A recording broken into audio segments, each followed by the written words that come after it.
Es grato para mí, un honor presentar al doctor Juan Luis Hernández Avendaño, por cierto, vecino de la diócesis de Tlaxcala, de la arquidiócesis de Puebla o de la ciudad de Puebla, con un tema bastante importante, creo yo, de mucha motivación, entre el trigo y la cizaña, es decir, la praxis esperanzadora de la pastoral social. ¿Cómo ven? Muy bien.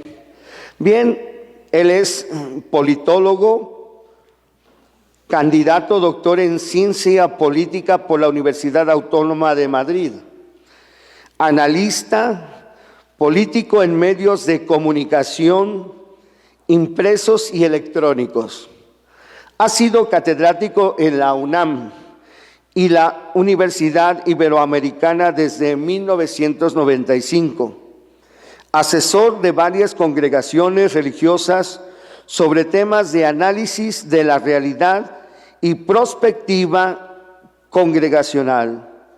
Ha escrito cientos de artículos y varios libros sobre política en México, fundador de la Cátedra Ignacio Ellacuría de Análisis de la Realidad.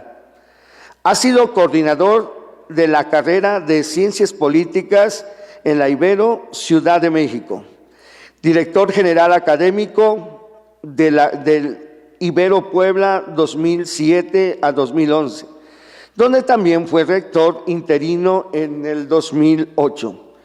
Actualmente es catedrático de Ciencias Políticas en esa misma institución, columnista en la revista de análisis político MX. Desde el 2011 anima la estrategia de aprendizaje situado tanto en la Red Nacional de la Educación de la CIRM como en la educación pública. Es orgulloso papá de Juan Luis y de María. Muchas gracias por su presencia, doctor. Bienvenido en este ambiente de pastoral social. Gracias.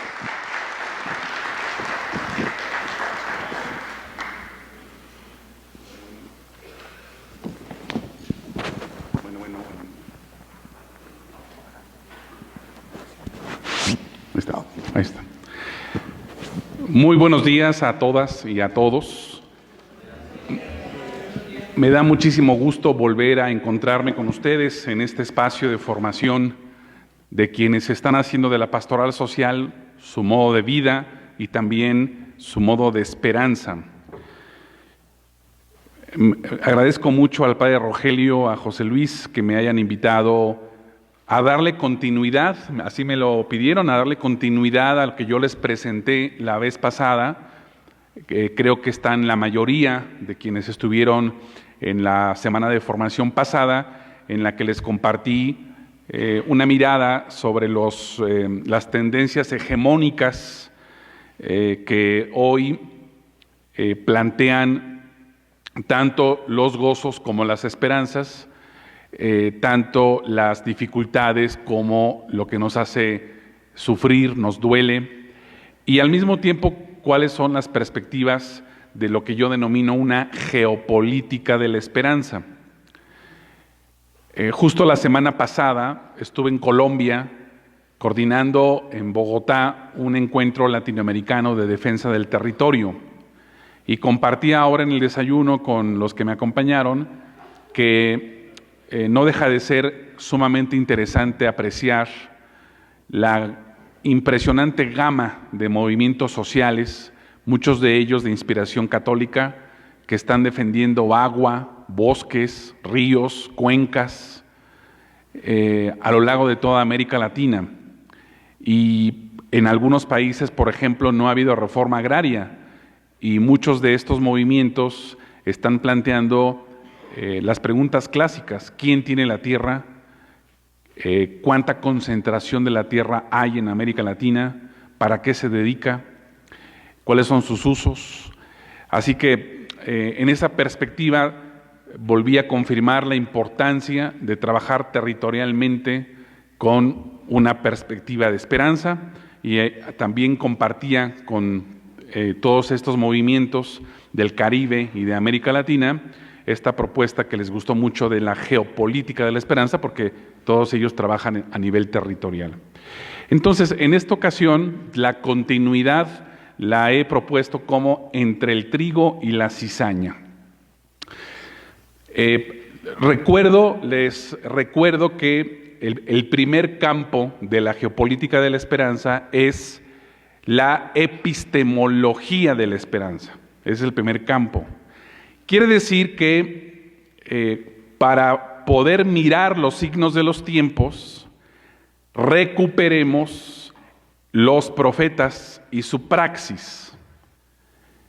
Cuando yo pongo el trigo y la cizaña, estoy recuperando el modo de proceder de los profetas de Israel, que por un lado eran capaces de denunciar fuerte y claramente las injusticias, particularmente los abusos de poder, tanto del rey de Israel, la monarquía de Israel, como del propio poder religioso.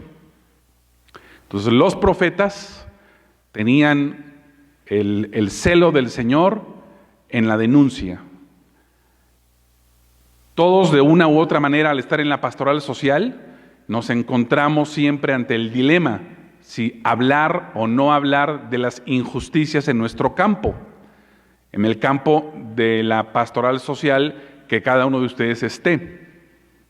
Porque al estar en el campo de lo social, de lo político, de lo económico, siempre hay que dar una palabra, siempre habrá que dar una palabra.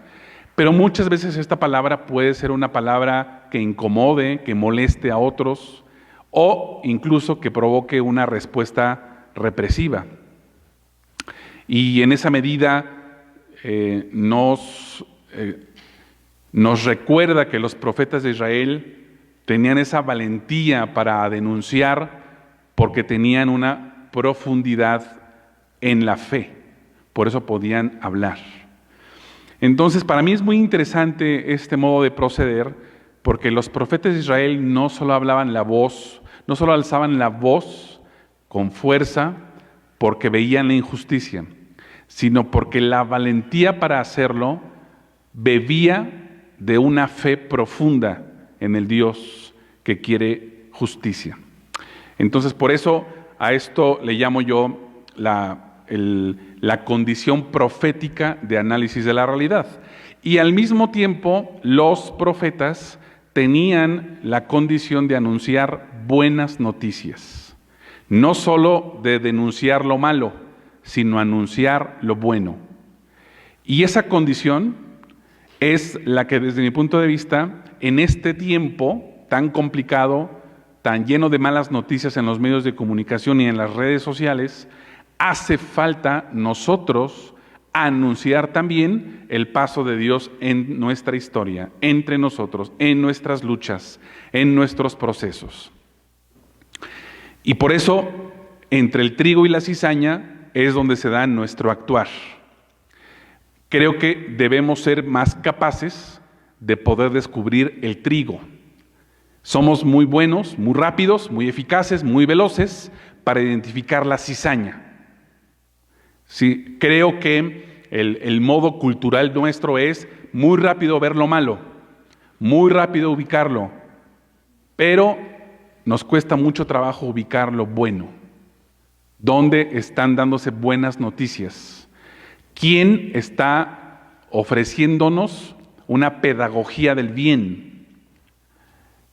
¿Quién está dando noticias de que Dios está entre nosotros? Por eso, entre el trigo y la cizaña, me parece, es el espacio en el que se da nuestra tarea. Y por lo tanto, dado que ubico que la epistemología de la esperanza es un análisis de la realidad profético, por eso ubico entre el trigo y la cizaña nuestra praxis, una praxis que me parece en el siglo XXI tiene que ser esperanzadora como signo del cristianismo que queremos anunciar. A mí me parece que el papel de nuestra fe cristiana católica en el siglo XXI tiene que ser totalmente esperanzadora. Así es como ubico el papel de la pastoral social. Y entonces la voy a profundizar. Es largo el texto, pero seguro que se van a acordar de él. De hecho, creo que me voy a tener que mover para allá.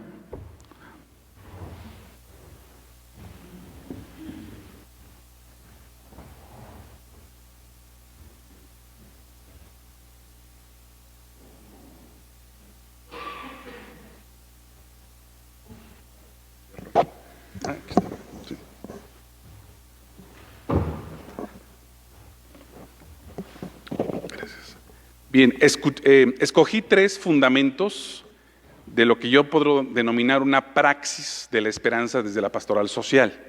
3 fundamentos. Pueden ser, evidentemente, muchos, pueden ser variados, pero escogí 3. Y esos fundamentos los encontramos, evidentemente, en la doctrina social de la Iglesia, que es muy robusto el corpus y en realidad sigue agregándose particularmente por la producción del Papa Francisco. Pero decidí escoger 3 para ustedes. El primer fundamento es el texto de Isaías, capítulo 58, versículos 1 al 9. Lo leo, sé que a lo mejor no alcanzan a leerlo, pero lo leo. Me buscan día a día y quieren conocer mi voluntad, como si fuera un pueblo que practicara la justicia y respetara los juicios de Dios. Me piden sentencias justas y anhelan tener cerca a Dios. Me dicen todos los días, ¿para qué ayunamos si tú no nos ves? ¿Para qué nos sacrificamos si no te das por enterado?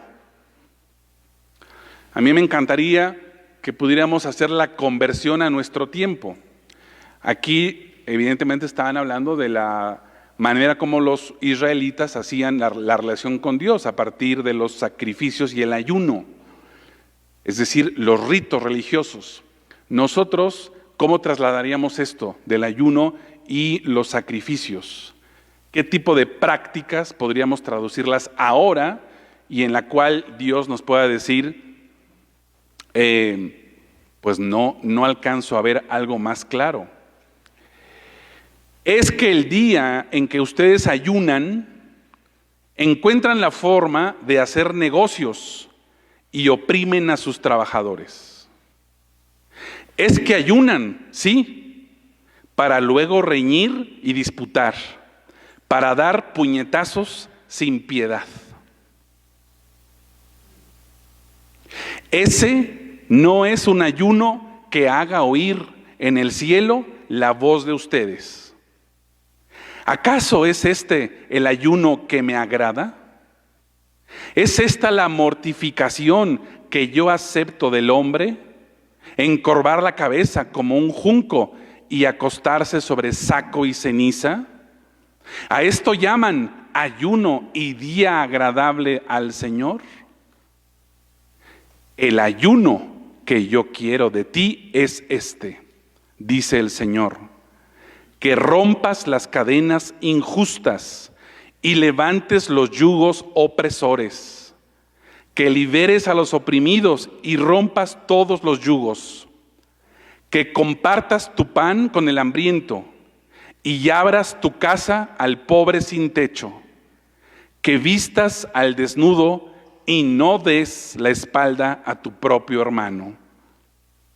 Entonces surgirá tu luz como la aurora y cicatrizarán deprisa tus heridas. Te abrirá camino la justicia y la gloria del Señor cerrará tu marcha. Entonces clamarás al Señor y te responderá. Lo llamarás y te dirá, aquí estoy. Dentro de la lectura de muchos profetas, Oseas, Jeremías, cada quien seguro que tiene su profeta favorito, Yo soy de la idea que alguien que está en la pastoral social tiene que tener un profeta o una profeta favorita.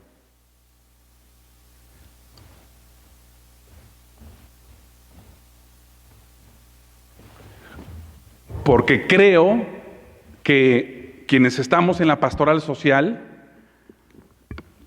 de algún modo estamos inspirados por los profetas de Israel.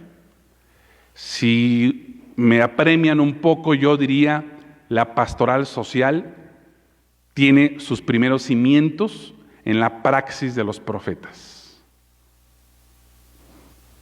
Y por eso, quienes estamos en la pastoral social, podríamos decir, mi profeta favorito es, pero también acuérdense que hay mujeres profetas, y creo que también de ahí podemos beber algunas de sus intuiciones. Y qué hermosa respuesta al final. Cuando somos capaces de poder situar qué es lo que le agrada al Señor, Él dirá, aquí estoy frente a tu petición de estar, frente a tu petición de escuchar, frente a tu petición de estar en tu camino. Aquí estoy. Qué hermoso que nosotros podamos en nuestra pastoral social descubrir al Señor entre nosotros. Aquí estoy. Ojalá esta frase de Isaías sea una frase que nos acompañe. Aquí estoy, nos dice el Señor, cuando no solo hacemos sacrificios, no solo ayunamos, en realidad hacemos lo que a Él le agrada, que es lo que estamos haciendo en la pastoral social. Quitar el yugo a los oprimidos, dar pan al hambriento, darle techo a quien no tiene, no estar contra nuestros hermanos. Creo que este pedazo de fundamento da evidentemente para reflexionar, para orar y para comprometernos mucho. Por eso lo escogí como primer fundamento de una praxis esperanzadora de la pastoral social, para que el Señor esté con nosotros. Aquí estoy. El segundo fundamento de una praxis esperanzadora de la pastoral social lo encuentro en el texto de José Pagola, Jesús, una aproximación histórica, que yo he compartido en diferentes momentos, que ojalá tengan oportunidad de hacer un seminario con sus colaboradores, con las personas que están con ustedes haciendo la pastoral social. Es un texto que particularmente, creo yo, arroja mucho conocimiento y cercanía sobre el Jesús que necesitamos descubrir en medio de mucha religiosidad popular. Y este texto, Jesús, una aproximación histórica, es un texto además, me parece, sumamente inspirador para una praxis esperanzadora.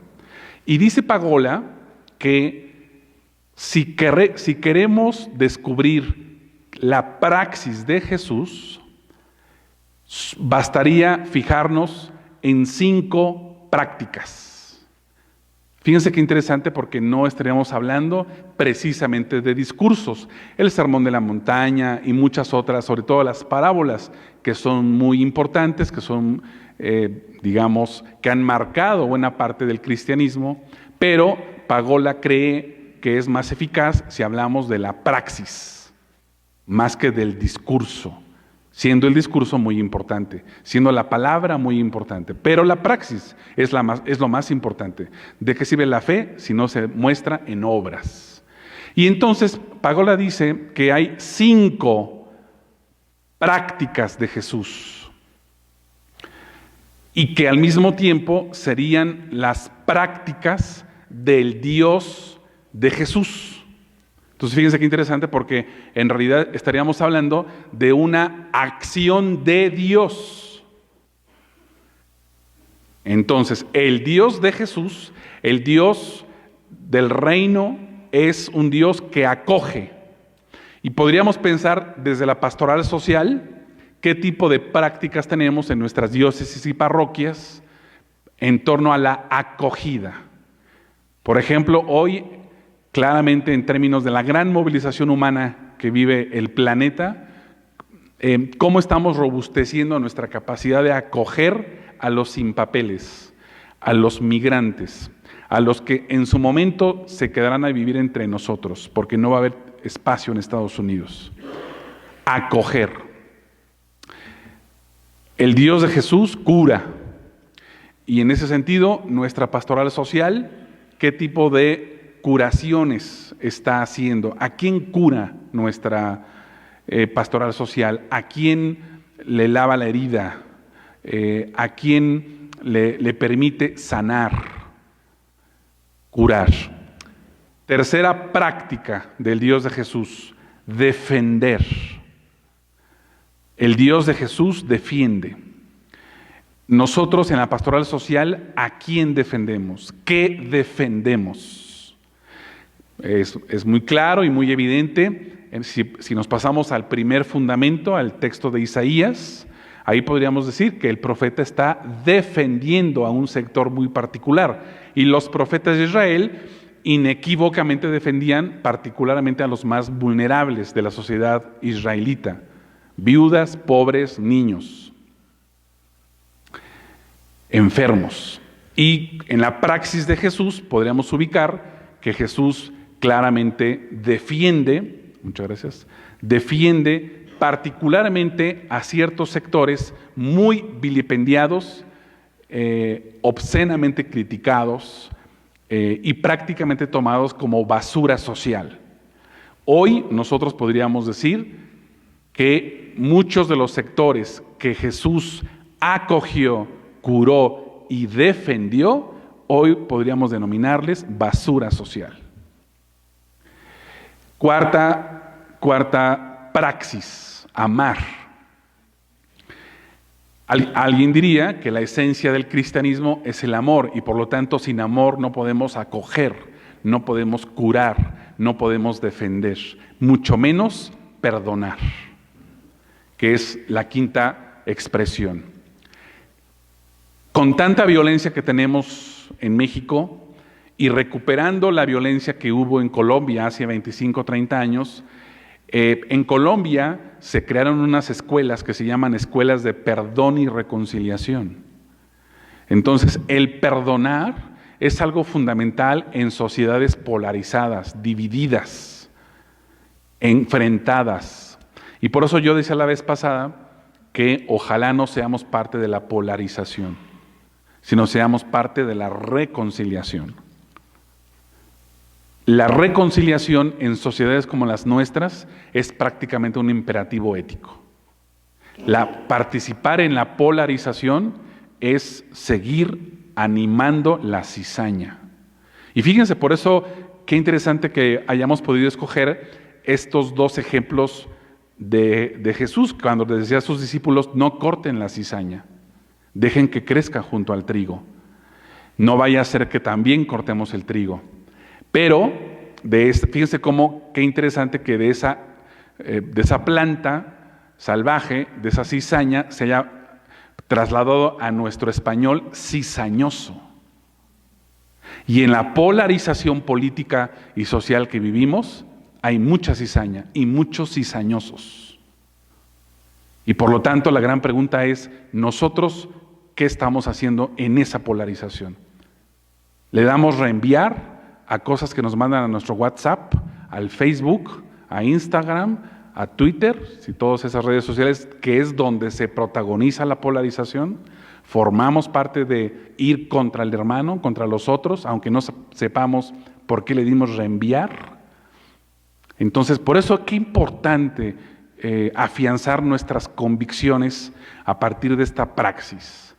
Y por eso decimos, una praxis esperanzadora, reconciliar.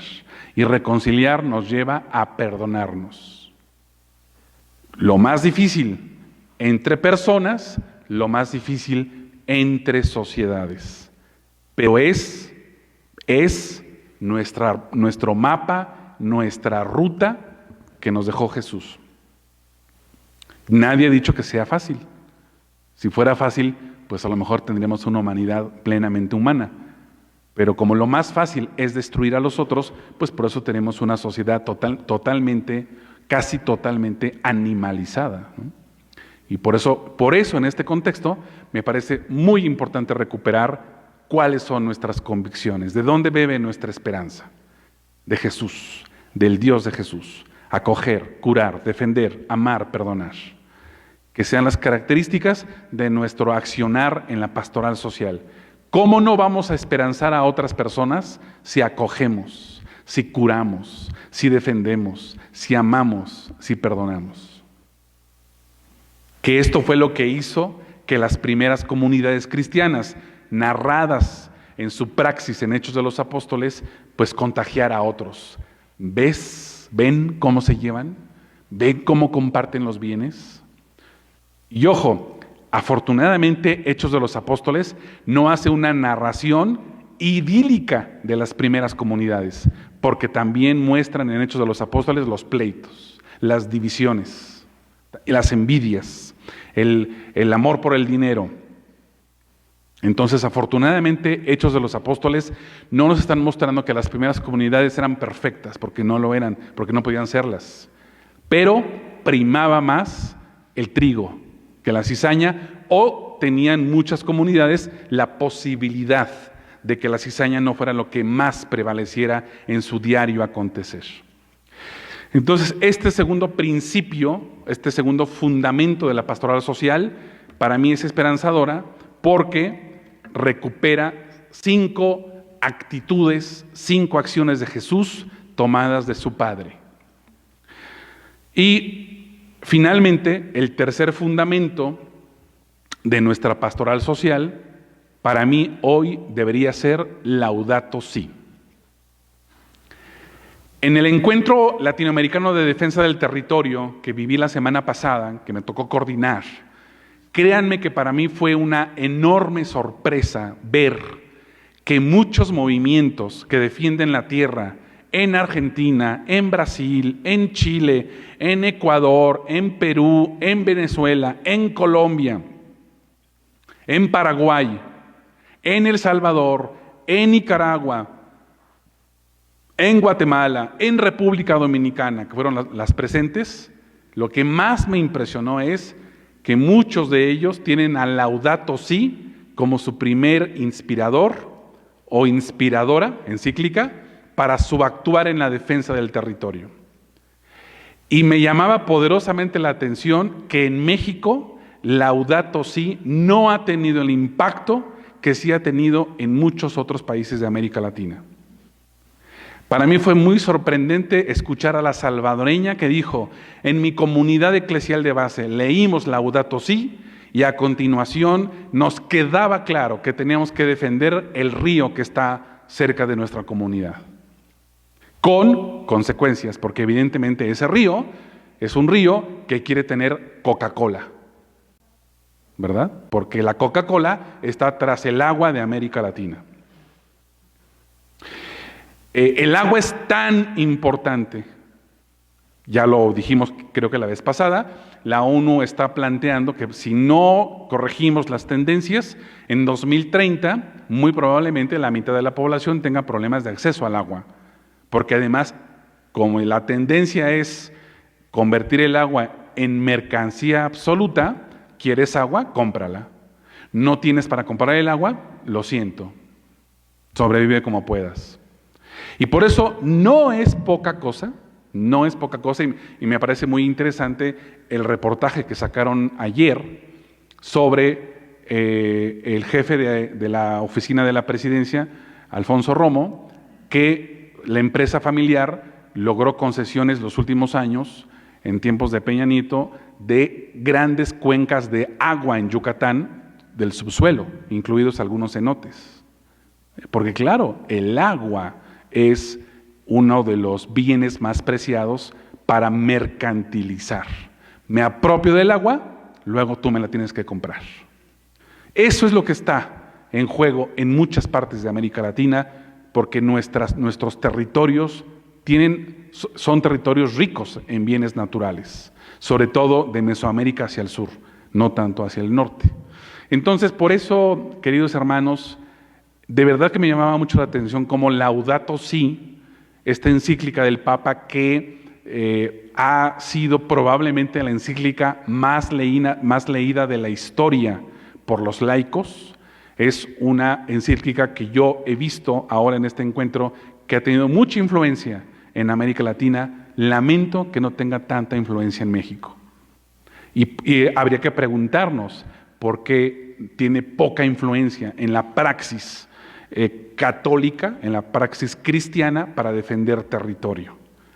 Entonces, pensaría en ese sentido que es un fundamento muy importante porque además esto dio paso al sínodo amazónico, o deberíamos decir panamazónico, que es un sínodo que ha logrado unir a todas las diócesis de 9 países que están relacionadas con el Amazonas. El Amazonas está vinculado con 9 países de Sudamérica y este sínodo panamazónico es un sínodo que ha logrado articular diócesis, pastorales sociales, pastorales de la tierra, y que el Papa Francisco finalmente culminó en Roma con muchos aspectos concretos para trabajar los próximos años.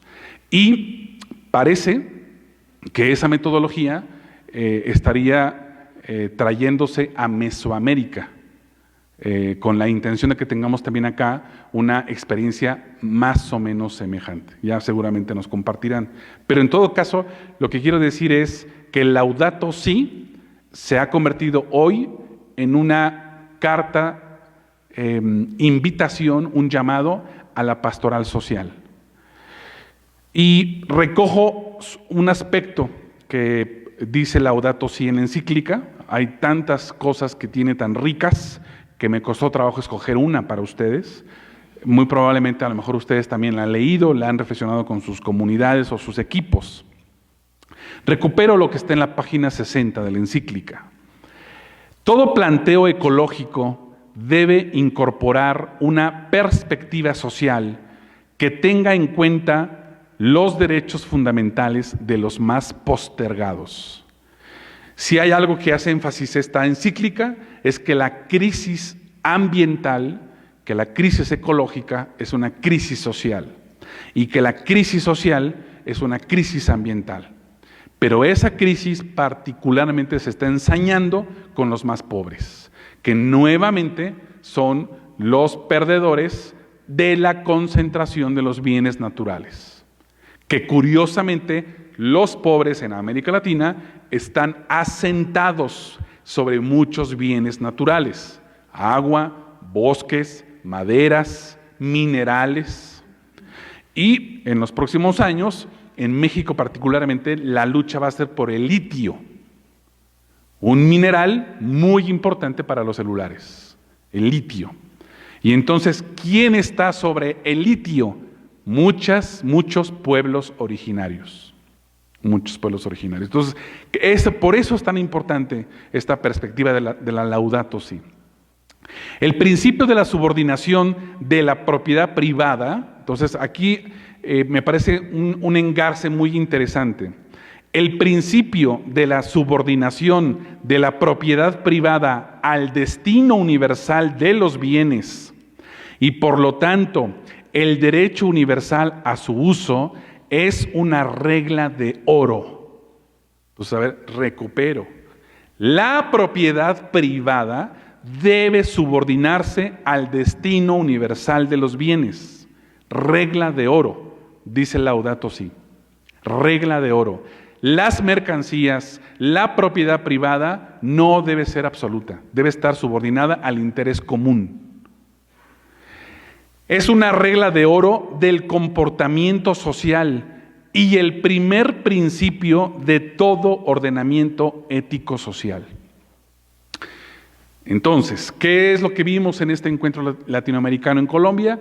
Que la tierra, con todo y el avance del siglo XXI, de la revolución tecnológica, y que muy probablemente a ustedes y a mí, a lo mejor nos toca ver que en la próxima formación de pastoral social, cada uno de nosotros va a traer aquí insertado un chip en la cabeza, aquí, que nos van a insertar, y que por lo tanto ya no vamos a necesitar computadoras, a lo mejor ni móviles, porque todo ya con activar, aquí apretarle tantito, ¡tuc! Entonces este chip que nos inserten aquí, ya tendremos una suerte de 3D, 4D, 5D, etcétera, y a lo mejor incluso hasta ya no va a ser necesario que nos acordemos de cosas, porque aquí tendremos nuestro chip electrónico. Es decir, aunque la revolución tecnológica esté cambiando la vida humana como la hemos visualizado, y que para que vengamos a Lago de Guadalupe probablemente nos vengamos en un taxi aéreo, porque a lo mejor va a haber menos coches y más taxis aéreos, lo que va a seguir siendo fundamental es de dónde bebemos y de dónde comemos, porque eso es lo que seguiremos haciendo como seres humanos. Y por lo tanto, por eso las grandes transnacionales están sobre los bienes naturales: agua, bosques, minerales. Entonces, hermanos, por eso una pastoral social definitivamente tiene que tener una perspectiva de territorio, una perspectiva iluminada por leer y releer Laudato Si, sobre todo porque nuestro país es uno de los países más ricos de América Latina en biodiversidad. Somos uno de los países más ricos en cuencas hidrológicas, en bosques, en maderas finas, en minerales, y por eso las mineras canadienses se vinieron básicamente a dos países de América Latina, México y Perú. Y por eso algo tiene que haber de respuesta frente a esta depredación que hacen las transnacionales sobre los bienes naturales y sobre el territorio, que después de usarlo se van dejando una estela de muerte y destrucción, y evidentemente mucha contaminación química a las poblaciones. Y años después vienen los nacimientos, las malformaciones, etcétera, porque pues aquí estaba la minera, aquí estaba la petroquímica, aquí estaba, etcétera, etcétera. Entonces, hermanos, me parece muy importante estos tres aspectos que me parece fundamentan nuestra praxis esperanzadora. Una actitud profética, una actitud cristiana y una actitud de defensa del territorio, que implica lo que también se denomina en la propia encíclica una ecología integral, porque abarca las dimensiones sociales y económicas. Con estos tres fundamentos, pensaría, tenemos un instrumental teórico práctico para estar donde estamos. No necesitamos más. Si querríamos todavía profundizar, hay pues todo el magisterio de la Iglesia latinoamericana, está todo lo que se ha creado en términos de la doctrina social de la Iglesia con los fundamentos bíblicos, Antiguo, Nuevo Testamento, los padres de la Iglesia de la Edad Media, en fin, todo lo que ustedes quieran. Yo solo quise escoger estos tres porque me parecen contundentes, me parecen fuertes, me parecen sólidos, me parecen robustos, y porque me parece que teniéndolos claros podemos tener una praxis con esperanza. Dicho lo cual, pienso que en el siglo XXI hay 10 sujetos que definitivamente nuestra pastoral social tendría que priorizar.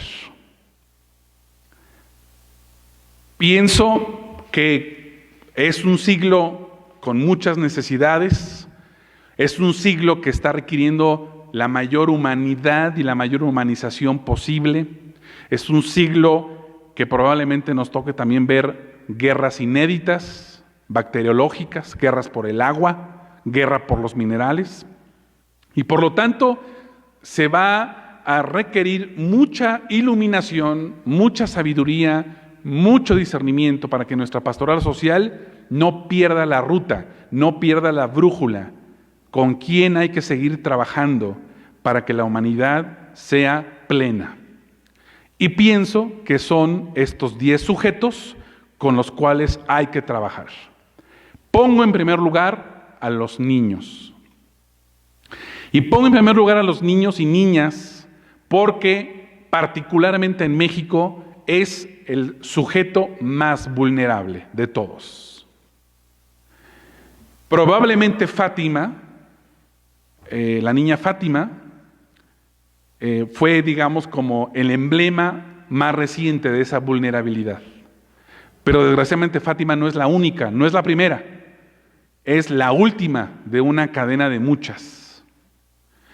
Cuando uno ve a los niños y a las niñas en los cruceros de nuestras ciudades a las 10 de la noche, lanzando pelotas, haciendo alguna gracia, yo siempre me pregunto, ¿por qué no están en una casa, acostados, habiendo cenado como es debido, habiendo recibido palabras nutrientes de sus padres? Buenas noches, te amo. 10 de la noche. No está recibiendo palabras nutrientes de sus padres. No está en su casa dormido, acostado, para tener 8, 10, 12 horas de sueño como debe tener la infancia. Está en un crucero. La niñez en México está enfrentando una de las hostilidades mayores, porque esa niñez, mucha parte de esa niñez que tiene derechos, no están aplicándose esos derechos a tener una vida sana, a tener una alimentación sana. Y en muchos lugares los niños están dejando de ser muy rápido niños, muy rápido niñas, muy rápido. Yo me indignaba mucho cuando llevaba a mis hijos a la escuela en las mañanas, el año pasado, cuando decían, papá, queremos oír Radio Disney. Y entonces suena a que Radio Disney pues toca música para niños. ¿Alguien de aquí escuchaba Radio Disney? ¿Qué música tocaban en Radio Disney? Reggaetón, así es. Entonces, un niño de 6 años, de 7 años, una niña de 8 años, un niño de 4 años, oía palabras altisonantes, sexuales explícitamente, lenguaje misógino de un hombre hacia una mujer, misógino a más no poder, que hoy, por cierto, está provocando que el día de ayer un senador esté promoviendo una ley para castigar las letras del reggaetón con multas. Pero a mí lo que más me llamaba la atención es que una radio como Radio Disney tuviera esta programación musical para niños. Y por eso digo, qué increíble. No estoy hablando solo de los niños que están en los cruceros, sino de los niños de clase media baja, que van en un coche a su casa, a su colegio, oyendo una música que no es para ellos. Pero además, niños que tienen padres con poco sentido común, porque hay padres que los llevaron a ver la película Joker. ¿Alguien vio la película Joker? Bien, ¿es para niños? Bueno, pues algunos papás, incluida una doctora que teníamos por ahí cerca de la casa, que nos impresionó, que llevó a su hijo de 10 años y que dijo, ay, me di cuenta que no era.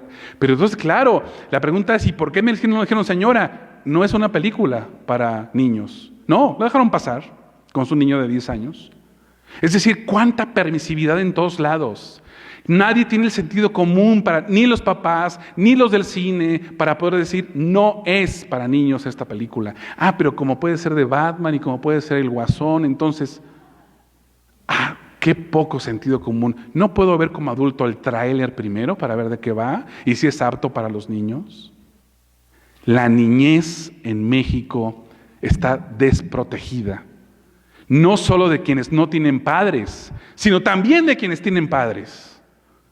Que es lo más inaudito, es lo que a mí más me indigna, que muchos niños están dejando de ser niños muy pronto, muy rápido, no están disfrutando su infancia, su niñez. Ya no digamos los que son presa del crimen organizado para, desgraciadamente, comerciar sus órganos, para desaparecerlos. Ahora no solamente hay estadísticas sobre la desaparición de mujeres, también están las estadísticas sobre desaparición de niños.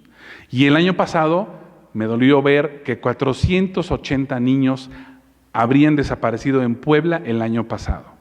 480. Es el dato que tengo más fresco de mi región. No deja de doler. Los niños en nuestro país. Qué infancia, qué desprotección, qué manera de conducirlos por una sociedad que no defiende sus derechos, a ser niños y niñas.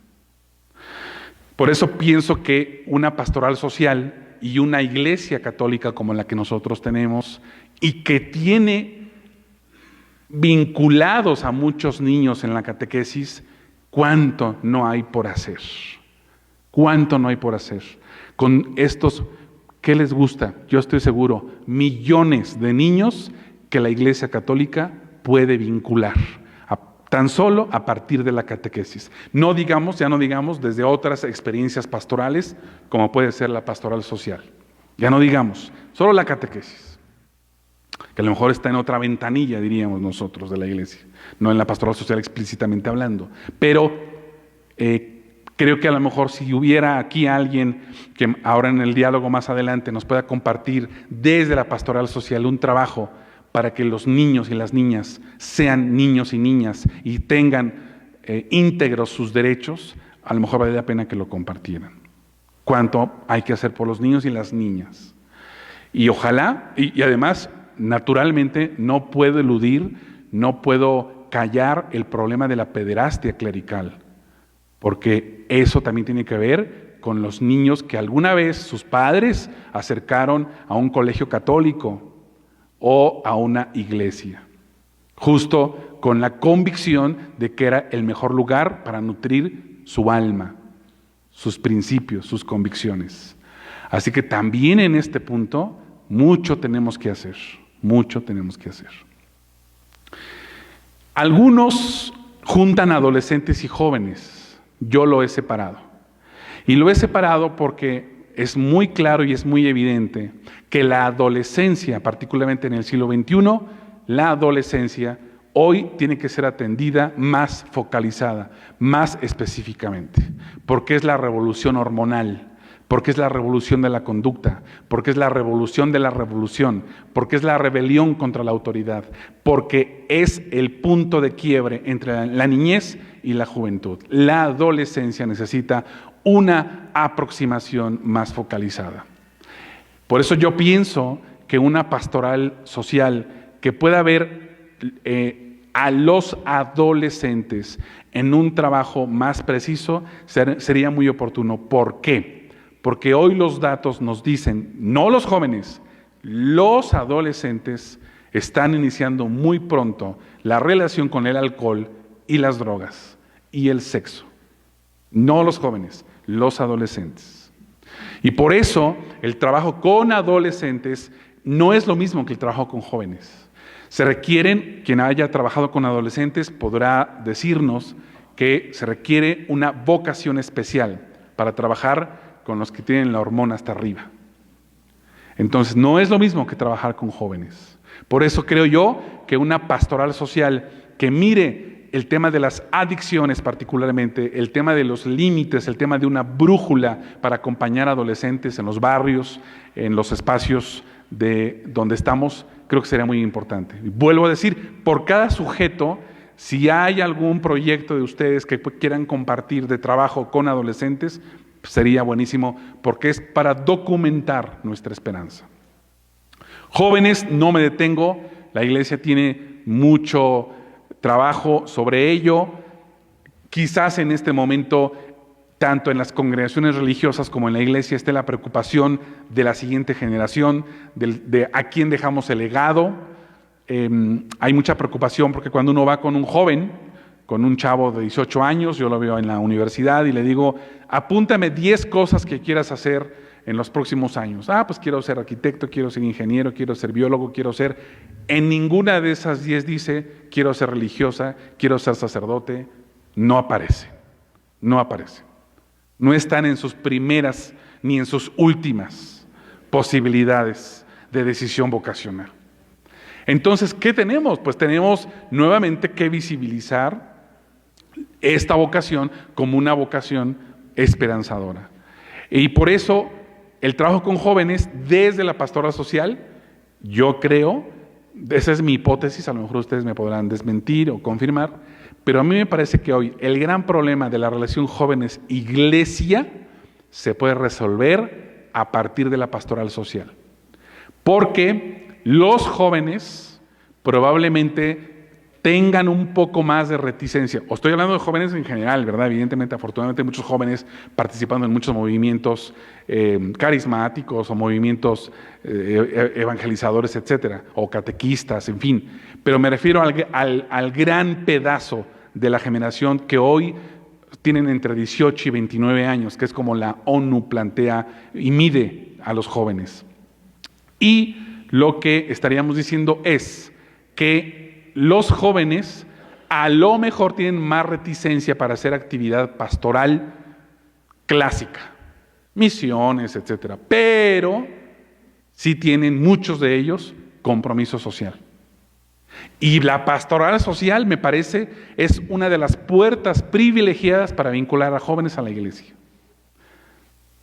Defensa del territorio, salud, migrantes, educación, en fin, todo lo que podríamos aquí ver, Cáritas, etcétera. Entonces, creo yo que la relación con jóvenes, particularmente hoy, puede ser muy provechosa desde las ventanas de la pastoral social. Además, particularmente porque los jóvenes, en el tema de la violencia, los jóvenes son víctimas y victimarios.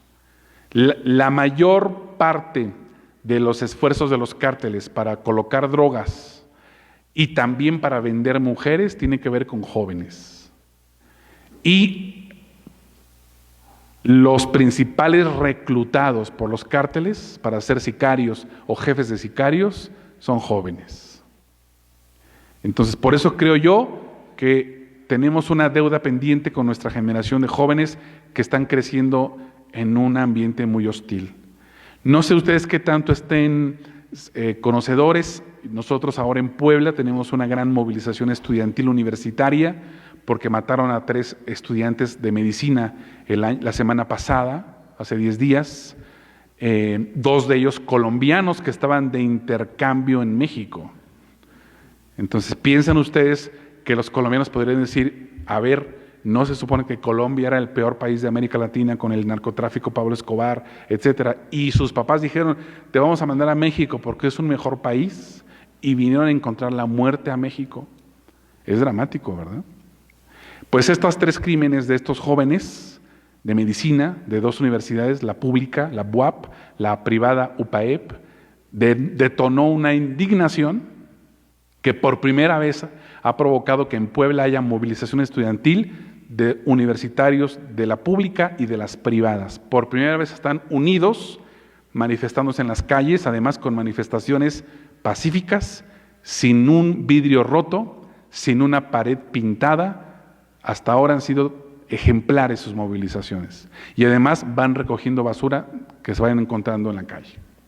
Mañana está convocada una megamarcha en Puebla, que se espera además que sea la más grande de la historia de Puebla, con los jóvenes universitarios, en la cual también van a marchar los rectores de las principales universidades de Puebla. Los rectores han sido jalados por los estudiantes.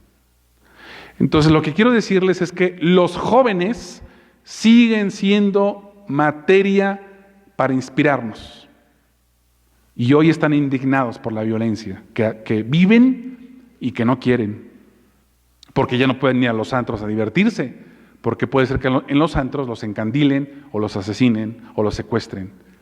Así que, pues creo que es una buena oportunidad para centrar nuestra pastoral en ellos. Mujeres. Voy a abundar más al respecto con un video que les quiero compartir. No abundo mucho sobre esto.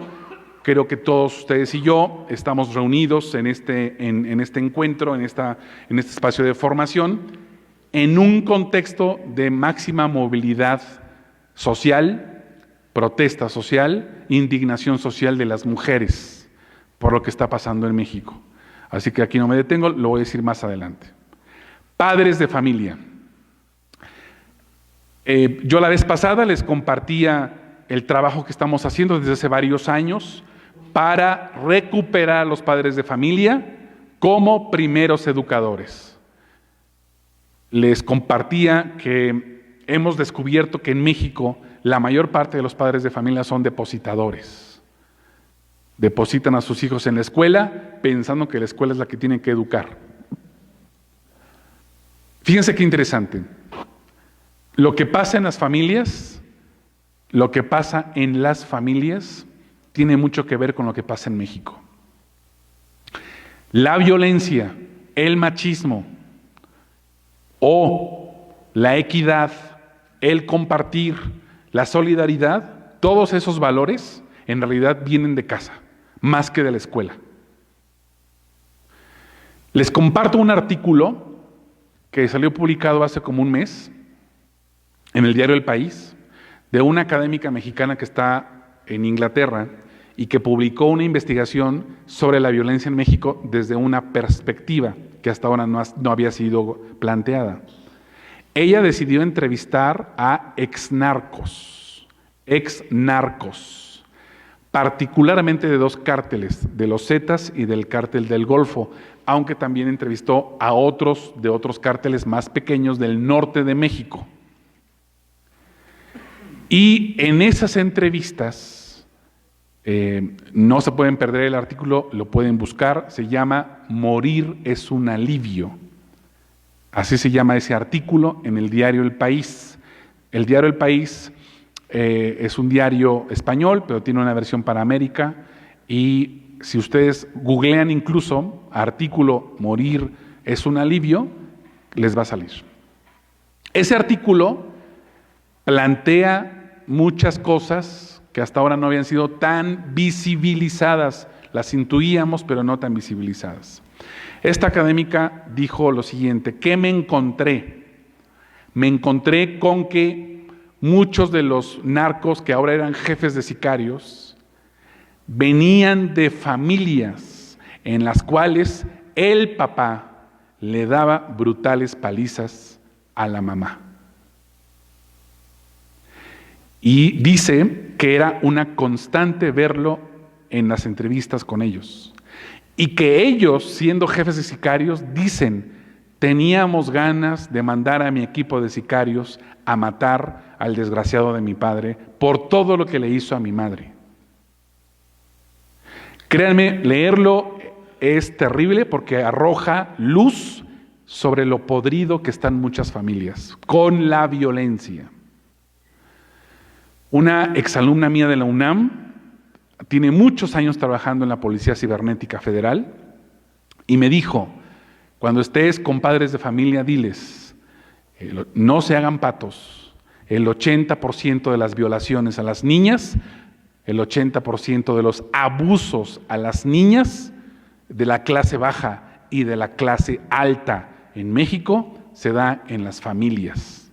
El padre, el tío, el primo, 80%. Entonces, por eso, trabajar hoy con padres de familia es muy importante desde la pastoral social.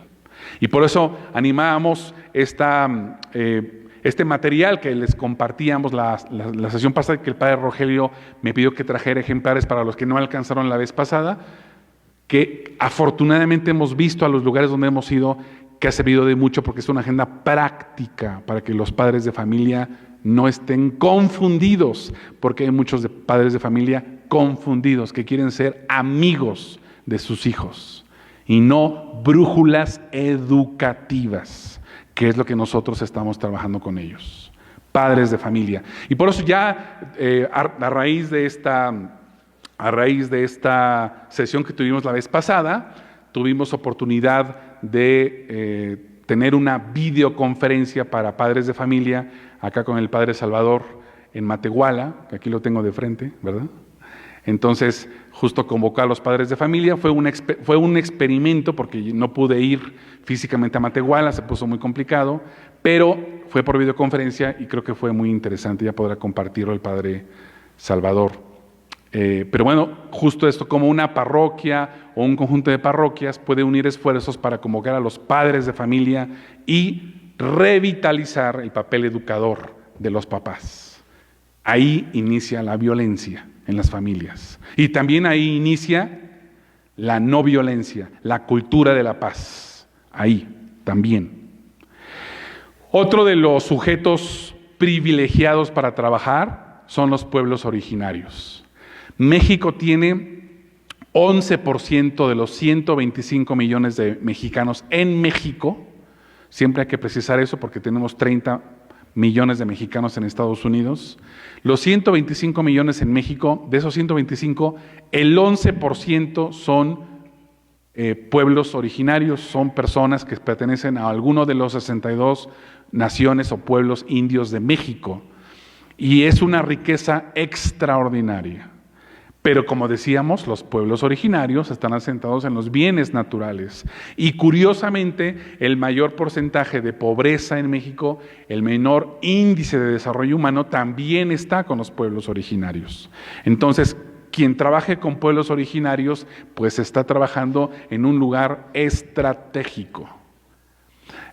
Sabemos que hay muchas congregaciones religiosas que trabajan con pueblos originarios, que incluso aprenden la lengua y que incluso traducen la Biblia a la lengua o a la escritura de los pueblos originarios. Particularmente conozco el caso de los jesuitas en la misión de Bachajón, donde han traducido la Biblia al celtal, por ejemplo. Pero seguro que hay muchas experiencias de otras misiones, etcétera. También quien quiera compartir una experiencia de este tipo, bienvenida, desde la pastoral social. Migrantes, no hay mucho que decir. Afortunadamente la Iglesia Católica en México tiene una robusta red de casas para el migrante, con muchas dificultades por las políticas de Trump, por las políticas que el gobierno de México se vio obligado a hacer para que no nos pusieran aranceles, y entonces pues el muro se llama Guardia Nacional y ahora están deteniendo la migración, y a pesar de que tenemos una ley de inmigración con derechos humanos, pues claro que no se está aplicando. Entonces es todo un tema. Creo que es de lo mejor que hacemos desde la pastoral social, desde mi punto de vista. Ya dije yo la vez pasada, por eso no abundo mucho en esto, no va a disminuir la migración en México, va a aumentar. Por eso yo decía, la pastoral social tiene en los migrantes mucho futuro, porque no solamente es los migrantes centroamericanos que van a seguir pasando por nuestro territorio, sino también los africanos y los asiáticos. Y además ahora la migración se va a complejizar por el tema del coronavirus, porque ya también han planteado que muchos de ellos pueden portar el coronavirus. Las migraciones así son. Desde hace 10,000 años, las migraciones migran con todo, ¿verdad? Con ideas, con prácticas religiosas, con posturas políticas, con enfermedades. Y bueno, ojo, la conquista de los españoles a México, pues nos trajeron varias enfermedades que aquí no conocíamos. Para empezar, la suciedad, ¿verdad? La suciedad. Yo me acuerdo mucho que mi madre decía, pobres, pero limpios. ¿Por qué lo recuerdo ahora? Porque ahora que estuve en Colombia, la uruguaya y la argentina decían, ay, ¿por qué ustedes se bañan todos los días? ¿Verdad? Y entonces yo decía, híjole, ya vemos. Entonces, efectivamente, entre otras cosas, lo que nos trajeron fue la suciedad. Así que sí, las migraciones portan muchas cosas y efectivamente, pues sobre todo para los que tienen casas de migrantes desde la pastoral social, pues hay mucha atención con el tema del coronavirus, ¿no? Seguramente ya habrá ahí protocolos y demás, ¿verdad? Pero así son las migraciones, siempre lo serán así. Así ha sido los últimos 10,000 años y así seguirá siendo. Luego, yo creo que teológicamente vale la pena. Hay discusiones muy interesantes sobre la opción por los pobres de la Iglesia, que viene desde Medellín. A mí me ha gustado que también los teólogos han planteado que podríamos desdoblar el lenguaje, no solamente opción por los pobres, o para quien ya le quede corta la categoría, podríamos hoy decir opción por los excluidos y también opción por las víctimas. Entonces, pobres, excluidos, víctimas. que creo que abren la categoría de acción de nuestra pastoral social. Sobre todo, pues naturalmente, en una fosa común llamada México, pues evidentemente las víctimas aparecen en primer plano. Y finalmente, qué curioso, pensaba yo, qué curioso que todos estos sujetos que vemos, pues de alguna manera los vemos, los pobres, los niños, los adolescentes, las mujeres, los padres de familia, ¿verdad? Los vemos, pero hay un sujeto que no vemos y que desgraciadamente hoy está convertido en una emergencia humanitaria: los desaparecidos. ¿Dónde están? ¿Verdad? Más de 40,000, dicen los datos más conservadores, mujeres y niños y jóvenes son los que más desaparecen. Qué terrible, para los que somos papás es terrible que nuestros hijos crezcan en un entorno así, con el miedo de que salgan, sobre todo los que tienen más chicos más grandes, que van a una fiesta, que van a divertirse y el papá dice, ¿será que regresa? ¿Verdad? Entonces, y como decíamos también, creo yo, les compartía las mujeres que desaparecen en las paradas de autobuses, las adolescentes en las paradas de autobuses en México. De veras, qué desgraciado el crimen organizado que ha puesto mercancía a los niños, a las jóvenes, a las mujeres desaparecidos. Y creo que hay colectivos de desaparecidos que están casi en todos los estados. Y creo que esta parte, no sé qué tanto se trabaja en la pastoral social. Si alguien quiere compartirnos algo también, ahí está el espacio. Entonces, creo yo, queridos hermanos, que aquí están 10 sujetos para trabajar más enfáticamente, porque estos sujetos son los que hoy gritan, claman. Me gusta mucho esta expresión: ¿dónde hay que estar? Donde la vida clama. ¿Dónde hay que estar? Donde los gritos de oprobio y de opresión son muy grandes, son muy agudos, son infinitamente con requerimiento de ayuda. Creo que estos sujetos son sujetos que no solo están esperando que nosotros les ayudemos, sino que seamos capaces de que se conviertan en verdaderos sujetos. Nuestra pastoral social, entonces, no es una pastoral caritativa. No queremos que los niños, los adolescentes, los jóvenes, los padres de familia sean solo objetos de nuestra ayuda o de nuestra caridad. Queremos que ellos sean parte del cambio social. Y por eso es una apuesta esperanzadora. Tú vales. Así que no me estires la mano para pedir ayuda. Más bien, estira la mano para juntarla con la mía y juntos hacemos transformaciones. Entonces, una pastoral social que construya personas capaces para otros. Así queremos, niños, adolescentes, jóvenes, padres de familia, migrantes, capaces para otros, capaces para otros. De los sujetos, entonces, escojo dos porque creo que hay estos dos, me parece, en este momento, creo que son los más atendibles. Según la Organización Mundial de la Salud y UNICEF, ningún país en el planeta está protegiendo adecuadamente a la próxima generación, cuya salud y futuro se encuentran en peligro debido a la degradación ecológica, el cambio climático y las prácticas de comercialización explotadoras que empujan a los menores a consumir comida chatarra, basura, bebidas azucaradas, alcohol y tabaco. Ustedes saben que ahora el nuevo gobierno, a través de Profeco y otras instancias, la COFEPRIS y otras instancias, han decidido un nuevo etiquetado para productos más agresivo. Etiquetados que sean semejantes a los que tienen las cajas de cigarro.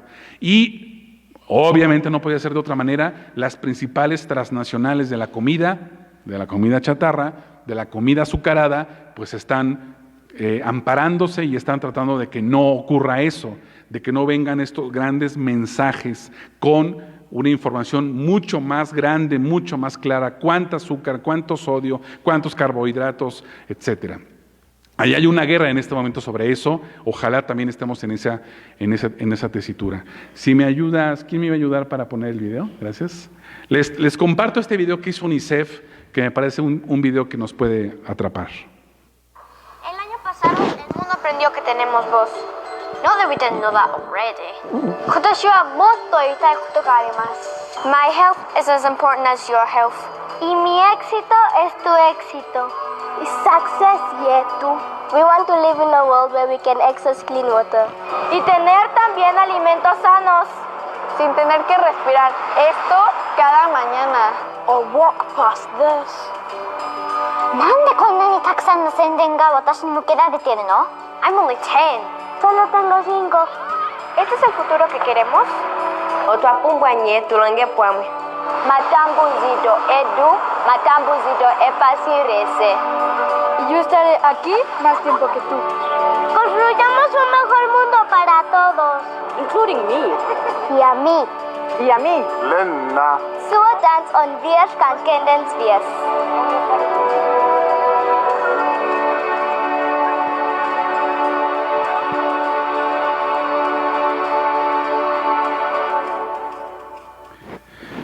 Fíjense qué interesante, porque es una asociación de la UNICEF con la OMS, la Organización Mundial de la Salud, y creo que este mensaje particularmente yo lo escogí por nuestro país. ¿Por qué? Pues por dos razones. Porque nuestro país es el campeón del consumo de refresco en el mundo. Nosotros tenemos 176 litros per cápita al año, contra 118 de los gringos, que eran los que antes estaban primero, pero nosotros ahora lo superamos. Y porque nosotros amamos la Coca-Cola, que creo que lo compartí la vez pasada. Es decir, durante décadas, México no puso un criterio y un límite al acceso de los comerciales a la niñez sobre bebidas azucaradas, particularmente el refresco. Y por eso no deja de ser increíble que efectivamente México pues sea el país que tiene la mayor obesidad en el mundo, el principal problema de la diabetes, que todo surge desde lo que bebemos y de lo que comemos. ¿Y hacia dónde está dirigida la enorme comercialización? Pues hacia los niños. Y por eso el hecho de que las principales transnacionales no quieran que en sus productos aparezca el gran etiquetado de qué traen, pues es un indicio muy claro, muy, muy importante. Y creo que apenas estamos despertando la conciencia del tema del consumo responsable y del consumo sano. En un país como el nuestro, una pastoral social que fije sus objetivos en el tema de la niñez con el plato del buen comer y la jarra del buen beber, ahí podríamos hacer mucho en torno a la niñez. Ya no digamos los temas del cambio climático, acceso a agua limpia y evidentemente acceso a un ambiente natural más sano, con más oxígeno. Ellos son los que traen el chip medioambiental y nosotros tendríamos posibilidades de implicarlos en muchas cosas. Tanto desde la perspectiva de la reforestación, necesitamos más árboles que capturen el dióxido de carbono, necesitamos más árboles, como necesitamos también que ellos sean portadores de la nueva práctica del reciclaje, la reducción y el reuso, entre otras muchas prácticas de sustentabilidad. Entonces, pensaría, por lo tanto, que la primera parte es una pastoral social, creo yo, puede esperanzar a los niños poniéndolos en el centro de la salud, poniéndolos en el centro de la sostenibilidad, poniéndolos en el centro de que sean niños. Y creo que una pastoral social como la nuestra lo podría hacer. 2, el tema de las mujeres. El tema de las mujeres hoy está levantando mucha polémica y mucha ámpula en unos sectores, pero también mucha inspiración, mucha animación en otros sectores. Y como sabemos, el lunes 9 vamos a tener, desde mi punto de vista, un fenómeno social inédito que no habíamos vivido y que va a ser muy interesante verlo y vivirlo. Universidades, empresas, sociedad civil se han sumado a Un Día Sin Nosotras y por lo tanto en nuestras universidades, por ejemplo, en mi universidad no va a ir ninguna alumna, ninguna maestra, ninguna directora, ninguna trabajadora administrativa, ninguna trabajadora de la limpieza, no va a ir ninguna mujer a la universidad. Y por lo tanto, pues va a ser la primera vez que los hombres en la universidad nos encontremos solo hombres con un montón de déficits de trabajo. Y entonces va a ser muy interesante cómo nos lo vamos a arreglar. Pero transnacionales como la Volkswagen, medios de comunicación como Televisa y otras muchas se han sumado también a esto. Y yo estoy inusitadamente, porque algo que ha pasado también es que los medios de comunicación, sobre todo los televisivos, están cambiando mucho su línea editorial, porque la gente está abandonando la televisión para irse a redes sociales y a otros lados. Y por eso Televisa, creo, es una hipótesis, está llamándonos a algunos académicos que tenemos pensamiento crítico, y yo estoy filmando unas editoriales una vez a la semana en Televisa Puebla. Y justo ahí me decían las productoras que ellas el lunes tampoco van a ir y que por lo tanto pues va a ser interesante porque nosotros somos las únicas que hacemos lo que hacemos, no hay hombres que puedan hacerlo. Así que va a ser muy interesante. Si ustedes prenden la tele, pues no va a haber también a lo mejor. Y también Aristegui dijo, yo no voy a estar el lunes en la radio, etcétera. Entonces creo yo que va a ser muy interesante. Pero en torno al tema de las mujeres, yo tengo una colega en mi departamento de Ciencias Sociales, que yo les decía que yo dirijo el departamento de Ciencias Sociales en la Ibero Puebla, y tengo una colega especialista en perspectiva de género, y le pedí que nos hiciera un video de 2 minutos sobre qué es feminismo, porque sobre el feminismo hay muchos mitos y a veces parece que es una palabra como en los 60, 70 y 80 era comunismo, que a veces uno decía, bueno, ¿qué entiendes por comunismo? No lo sé, pero debe ser Satán. Y a veces me pasa un poco con feminismo. ¿Qué es feminismo? No lo sé, pero debe ser Satán. Entonces, bueno, yo le pedí, para que también nos apoyemos con material de la universidad, le pedí a la doctora Natalie Rodríguez que nos compartiera qué es feminismo y de dónde viene. ¿Me ayudas?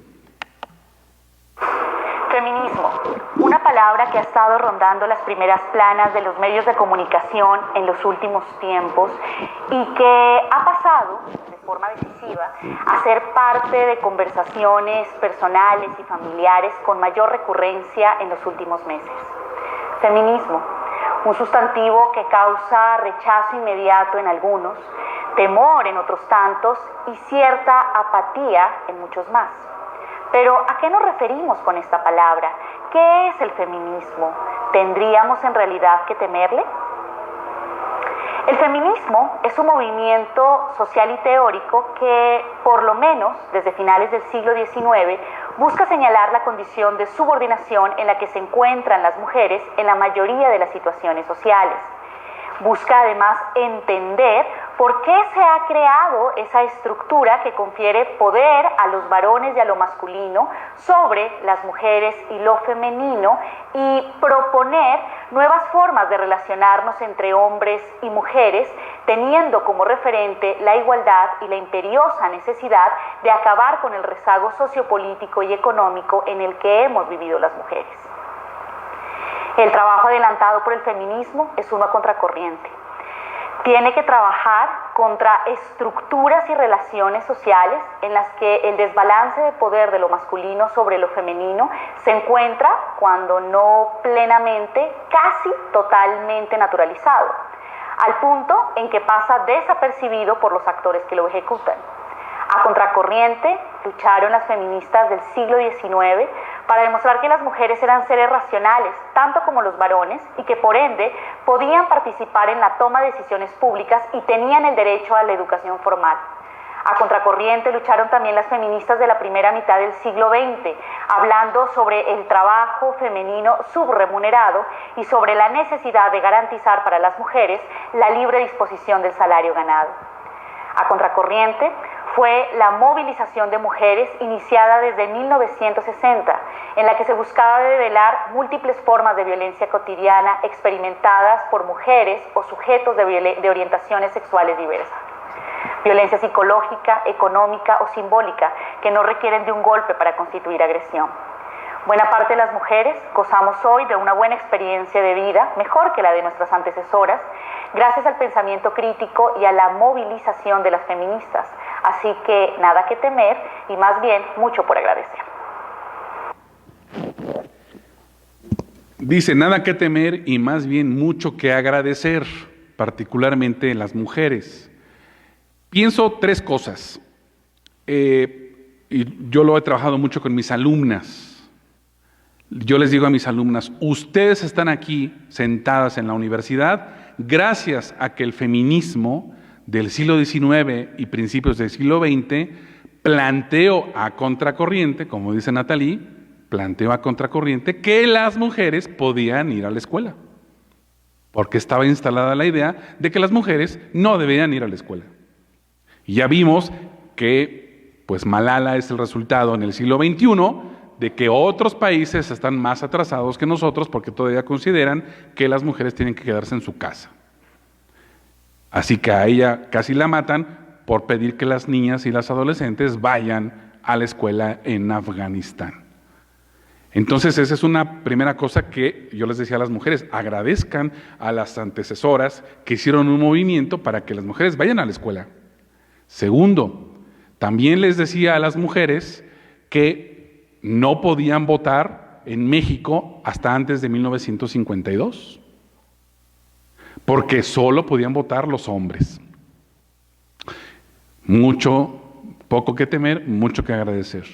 Tercero, esta oleada de feminismo desde la década de los 60, pero particularmente de los últimos 30 años, se ha concentrado en dos temas: igualdad salarial, porque todavía muchas mujeres ocupando el mismo puesto que los hombres ganan menos, y igualdad salarial, y los últimos años, particularmente con la violencia que tenemos, lo que están pidiendo las feministas es que se acaben los feminicidios, que se acabe la violencia homicida contra las mujeres, pero que también se acabe con el acoso, el hostigamiento, las bromas, los micromachismos. Por ejemplo, ¿qué sería un micromachismo? Bueno, mi esposa me decía, ella estuvo en una universidad, decía un amigo, no digo nombres, señalo rumbos. Ella estaba en la Ciudad de México, estaba en una universidad privada de una congregación religiosa, no digo nombres, señalo rumbos. Trabajaba ahí como coordinadora de procesos educativos. Ella era la coordinadora de la carrera de educación, de la Facultad de Educación. Y dice que hace unos 20 años, y que en una reunión de la universidad, estando el vicerrector, directores, profesores, ella era la única mujer. Y entonces le dijeron, como eres la única mujer, te toca ser la que escribe. Cualquier semejanza con la realidad es pura coincidencia. Entonces, claro, en el micromachismo, ¿qué es? Pues eres nuestra secretaria, ¿verdad? Eres nuestra secretaria. Entonces, ojo, no estamos hablando del feminicidio, estamos hablando de cómo naturalizamos ciertos roles que terminan siendo inequitativos, distorsionadores. Y por lo tanto, ¿a qué apela el feminismo? Apela en su centro, en su propuesta central, a la relación de respeto e igualdad entre hombres y mujeres. Sí puede tomar nota la mujer, sí, pero también el hombre. Nosotros podemos lavar los trastes, sí, también, etcétera, etcétera. Los roles, ¿verdad? Los roles.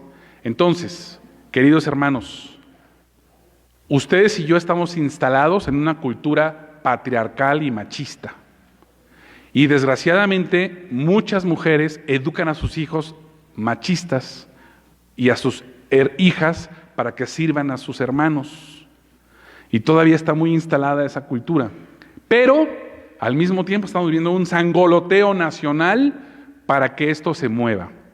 Ahora, ojo, da para un seminario porque hay varios feminismos.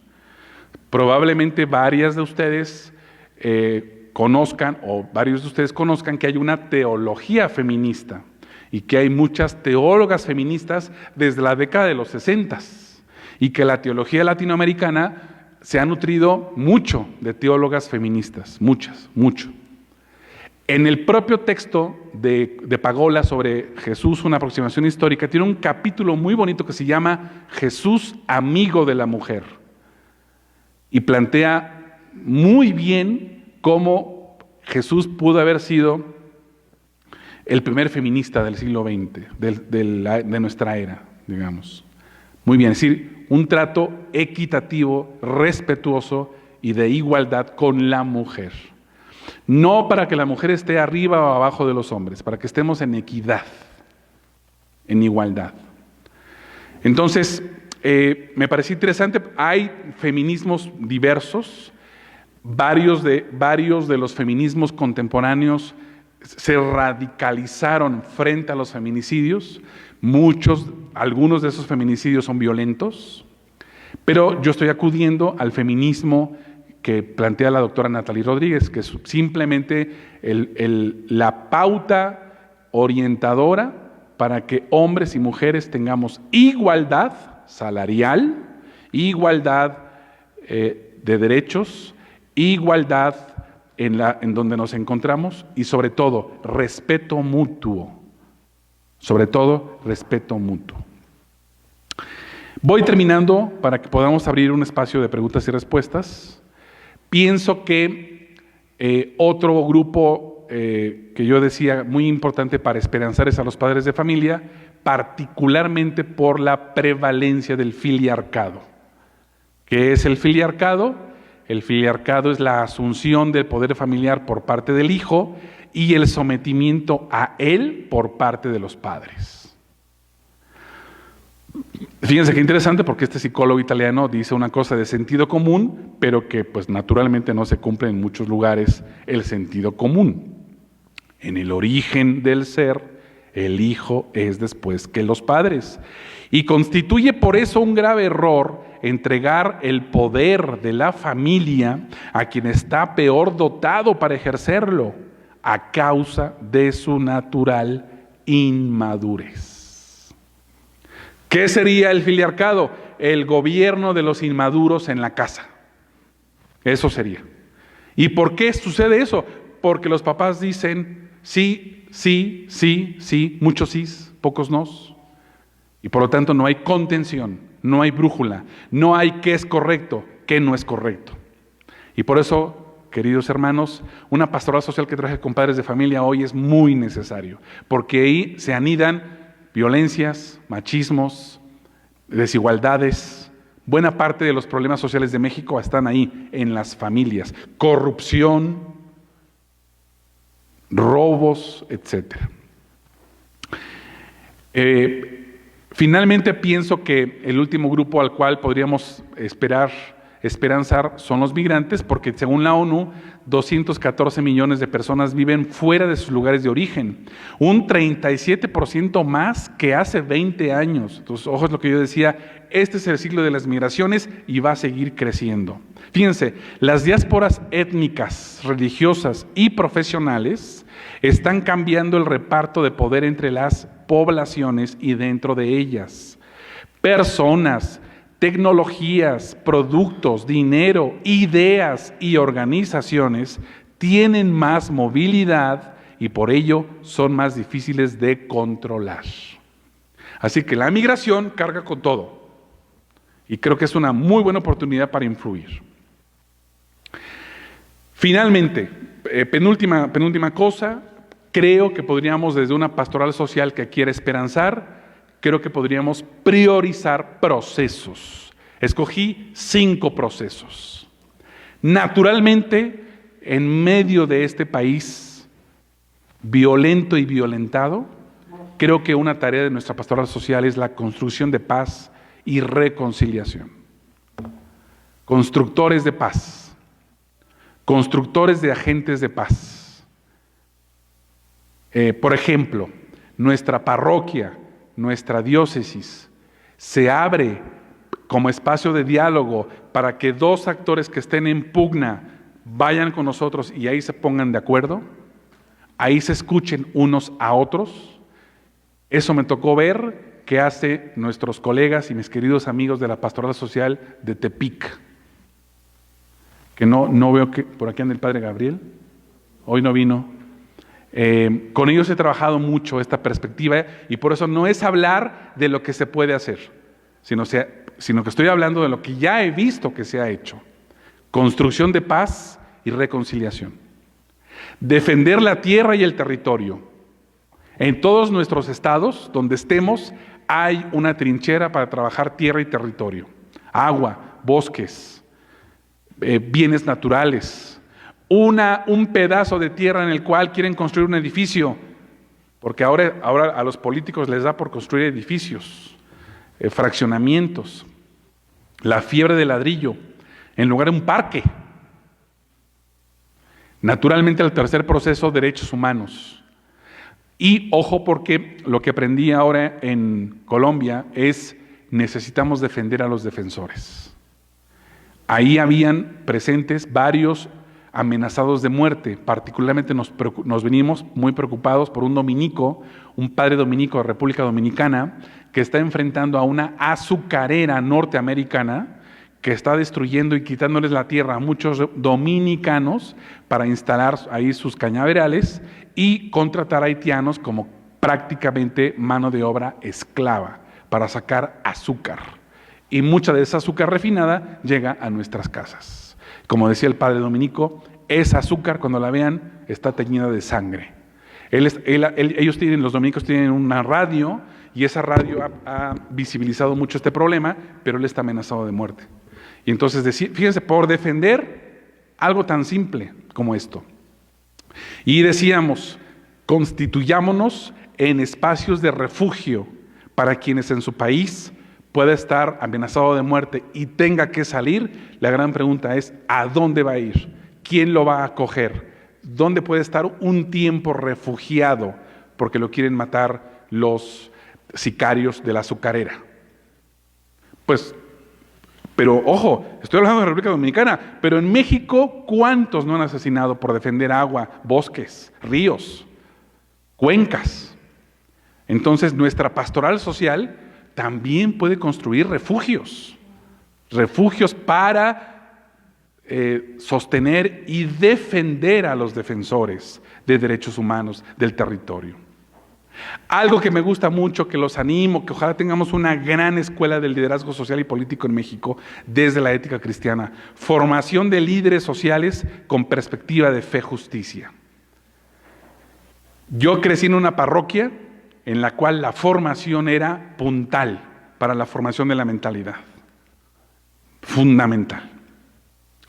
Creo que la pastoral social puede albergar espacios de formación muy sólidos para que nuestras convicciones estén siempre muy claras, estén siempre muy sólidas y siempre sepamos a dónde queremos ir. ¿Por qué estamos apostando por lo que estamos apostando?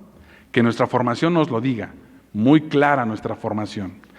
Y creo que en la medida en que acerquemos jóvenes, en la medida que acerquemos otros sujetos, pues podemos formarlos como líderes sociales con perspectiva de fe, justicia. Porque nosotros no somos ONGs, somos la iglesia con un claro compromiso con la justicia. Y por eso es fe, justicia. No solo justicia, no solo fe.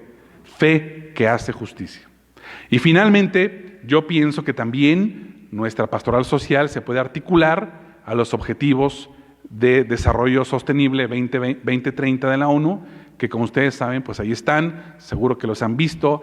Claramente, si una pastoral social dijera, aquí nosotros vamos a adoptar uno, no los 17, uno, agua limpia, trabajo digno, ¿verdad? Alguno de ellos, creo que valdría mucho la pena que dijeran, nosotros como pastoral en esta parroquia adoptamos un objetivo de desarrollo sostenible para los próximos 10 años, porque esto es para el 2030. Entonces, bueno, ahí lo dejo anunciado, no los menciono porque ya voy terminando, y simplemente decirles que estos objetivos están: energía, ambiente, alimento, techos, espacio, agua, recuperación de desastres, gobernanza, salud, educación, prosperidad, seguridad. Ya no me detengo aquí, simplemente pienso que estas conclusiones a las que el Papa Francisco nos invita a reflexionar, pues son las preguntas que no debemos de dejar de hacernos siempre. Que estas preguntas siempre nos acompañen. Salud.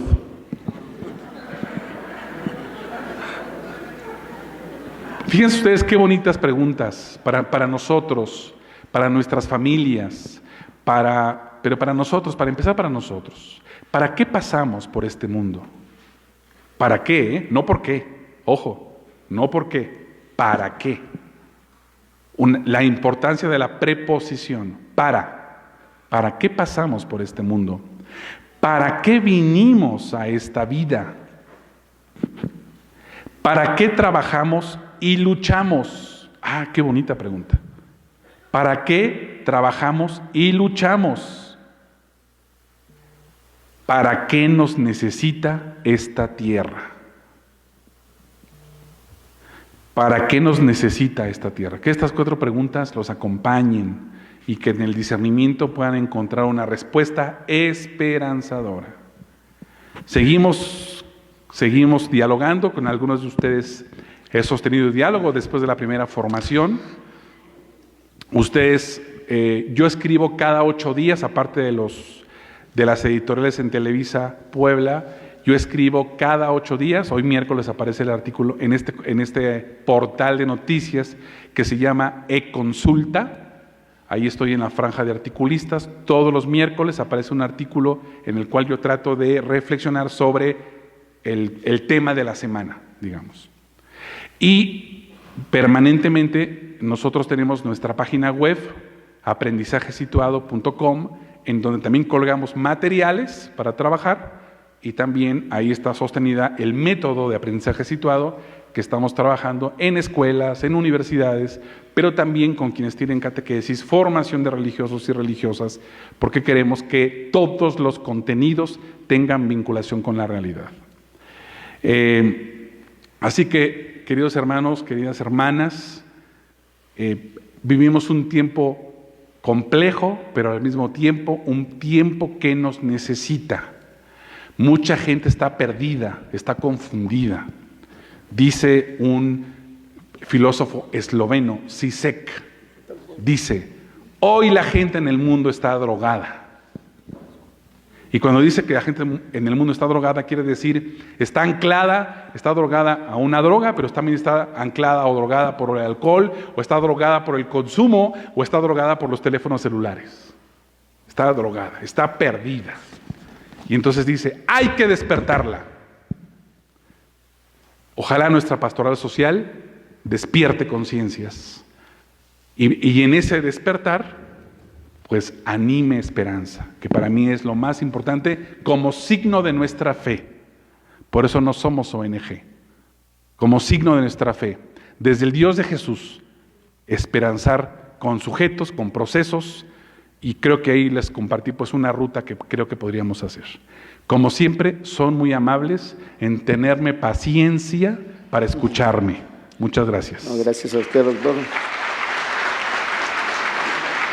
Sin duda, esta praxis esperanzadora, con sus fundamentos, sujetos a priorizar en sus realidades y priorizar procesos, nos dan luz en nuestro caminar.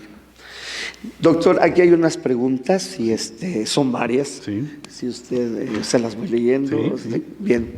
La primera, ¿qué piensa de la falta de discernimiento ante tantos memes que circulan en las redes y que provocan violencia o odio, interés político, partidista, de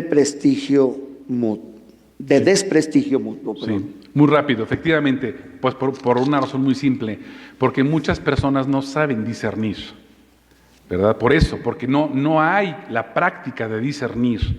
Y creo que la pastoral social, y por eso yo decía, la formación es un espacio vital, importante, es nuestra aportación a los otros, incluidos los que no creen en Dios. Podemos acercarnos en una relación ecuménica, interreligiosa, e incluso con los que no creen en Dios, para acercarlos a través del discernimiento. Lo digo muy fácil y muy rápido. Si ustedes quieren enterarse de lo que pasa en el país, no pueden enterarse por las redes sociales. No pueden. Las redes sociales están tomadas por los dos bandos de la polarización, el gobierno y la oposición, y cada uno de ellos tiene un ejército de profesionales, sobre todo jóvenes, creativos, que inundan nuestras redes sociales con memes, que quieran, ahorita por ejemplo van a ser las 11, ellos entran normalmente a las 9 de la mañana. En 2 horas ya hicieron muchos memes que llegan para la tarde a nuestras redes sociales.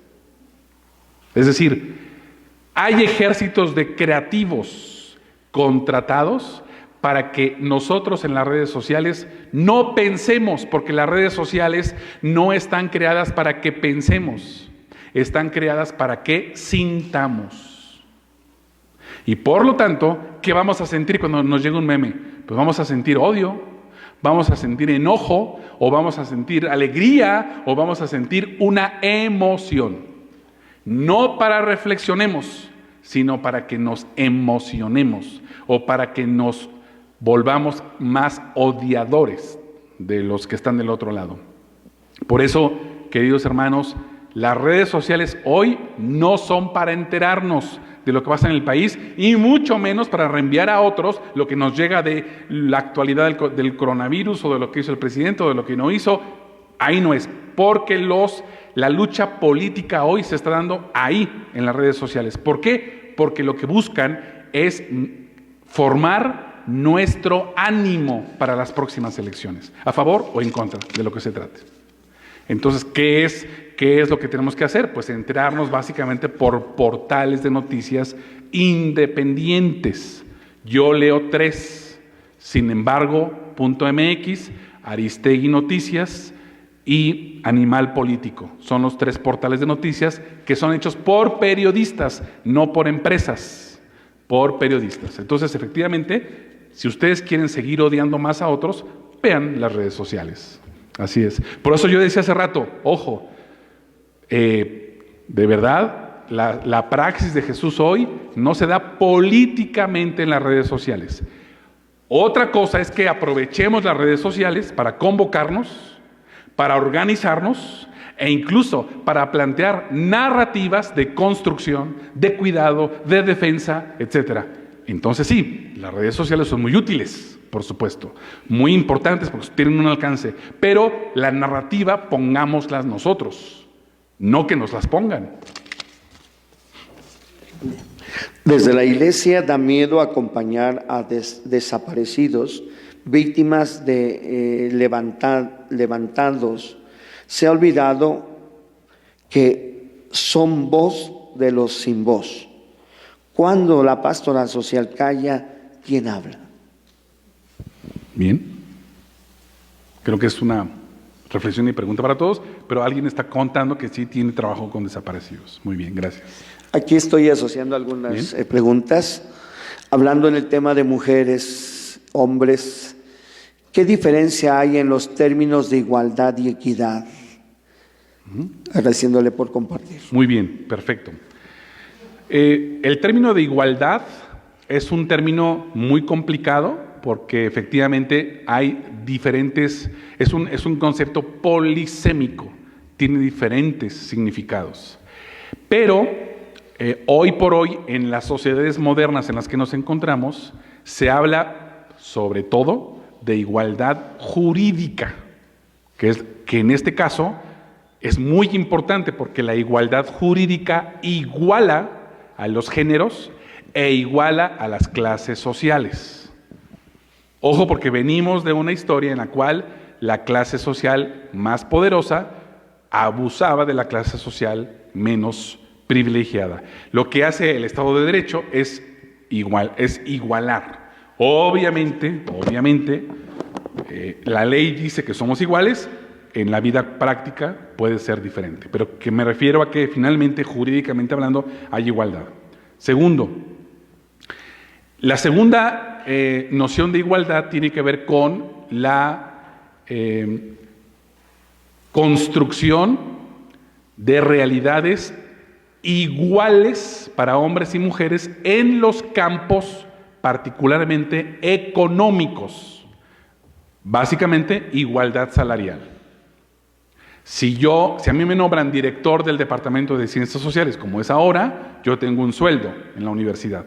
Pero si llega una mujer que me sustituya, va a ganar lo mismo, porque la Universidad Iberoamericana Puebla tiene igualdad salarial independientemente si se trata de hombre o de mujer. Entonces ahí hay un criterio. Pero en muchas empresas, y sobre todo hemos escuchado incluso en Hollywood, donde se hacen películas muy impresionantes, actores hombres tienen más sueldo que las actrices mujeres, y lo han denunciado mucho en las entregas de los Óscares. Ustedes lo han visto. Entonces, en ese sentido, yo diría que esa es la igualdad. Equidad. La equidad tiene que ver con respetar las desigualdades que tuviéramos entre géneros. Por ejemplo, los hombres y las mujeres que físicamente, por ejemplo, podríamos tener evidentemente condiciones distintas, físicamente hablando, o las condiciones que incluso tuviéramos por determinada distribución social del trabajo, como decía Emil Durkheim. Emil Durkheim decía, sociólogo, que tenemos una división social del trabajo, unos hacemos una cosa, otros hacemos otra, pero en esa relación necesitamos tener equidad, es decir, proporción con respecto a esas relaciones. No siempre es fácil, porque el tema de la proporción y el tema de la equidad no necesariamente a veces se cumple, digamos, ¿no? Pero cada vez más algunos utilizan equidad como igualdad. Voy a poner el caso de los senadores y los diputados. Se hizo una ley para garantizar, llamaban la equidad de género. ¿Y eso qué supuso? Que los partidos políticos tuvieran que presentar 50% candidatos, 50% candidatas. Y por eso, por primera vez en nuestra historia, el Senado de la República tiene 50-50 y la Cámara de Diputados también 50-50, por primera vez. Y a eso le llamaron equidad de género. Pero esa equidad de género resultó de una... espero que no se confundan con esta política, se llama discriminación positiva. Cuando se hace una ley que obliga a que haya más mujeres, se le llama discriminación positiva. Entonces eso fue lo que ocurrió para garantizar esta condición. En esa misma línea de las mujeres, 9 de marzo, ¿usted está de acuerdo con la marcha de Un Día Sin Mujeres? ¿Cuáles son sus argumentos?